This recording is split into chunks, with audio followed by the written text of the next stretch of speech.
You know that feeling when your phone lights up with another group chat notification, and instead of excitement, you just feel a wave of exhaustion wash over you?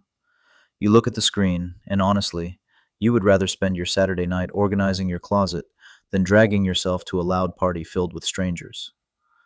If you are the type of person who intentionally keeps your circle of friends incredibly small and often catches yourself making excuses to avoid social gatherings, this video might be about you. People look at your shrinking social calendar and your delayed text replies, and they are quick to hand out labels. They might call you cold. They might call you antisocial, lazy, or awkwardly aloof. Society tells us that if you don't want to be surrounded by a massive group of friends, something must be wrong with your communication skills. They think you just don't know how to fit in. But what if they are looking at the completely wrong thing? What if your behavior isn't a sign that you are broken? What if it is actually a sign of a nervous system that has learned exactly what it needs to survive? On the surface, it looks like you are just avoiding people. It looks like you prefer the four walls of your bedroom over human connection. There is that quiet sigh of relief you breathe when a weekend plan gets canceled at the last minute. There is that familiar motion of putting your phone face down on the table, silencing the noise of the outside world. But let's peel back that first layer. Are you truly lonely, or are you just deeply protecting the peace that you have carefully built for yourself? Let's look at what is actually happening inside. When you are standing in the middle of a crowded room, you might still be smiling. You might be nodding at the right times, giving polite answers, and playing the social game perfectly well. But internally, your energy battery is draining at a terrifying speed. While others see someone who is just a bit quiet, your brain is actually working overtime. It is processing a massive amount of data. It tracks the subtle shifts in people's facial expressions, the overlapping background noise, the pressure to maintain eye contact, and the heavy expectation to respond with the correct social script. This isn't about hating people. This is about sensory and emotional overload. Think about the moment you finally unlock your front door after a long social event. You step inside, and what is the first thing you do?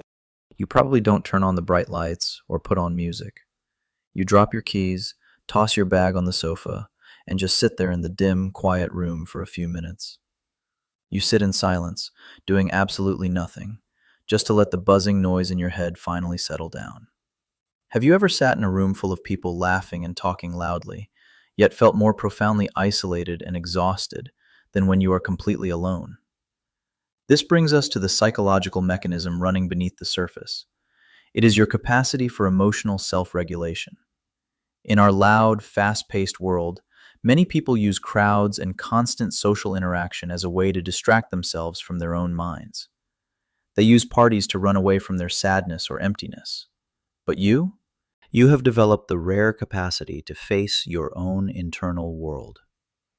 You process your emotions on your own.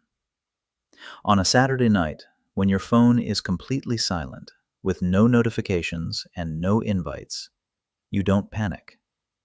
You don't furiously scroll through social media trying to find someone, anyone, to talk to. Instead, you pull the blanket up, open a book, or just stare at the ceiling, and you feel an absolute, unshakable sense of peace. This ability to sit in an empty room and not feel swallowed by the void is not a weird quirk. It is a sign of profound psychological maturity. You do not need the external validation of 20 acquaintances to fill a hole inside you, because you are not hollow to begin with. You have learned how to be your own anchor. When you feel a wave of anxiety, you don't immediately text 5 different people to externalize the panic. You breathe through it. You sit with the discomfort until it passes. You self-soothe. That is a superpower that most people navigating the loud social world have never had to develop.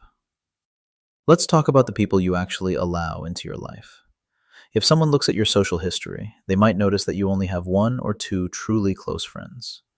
You have probably known them for years, and you rarely, if ever, add new people to that inner circle. When an invitation comes up for a casual networking event or a get to know you dinner with acquaintances, you are usually the first one to politely decline.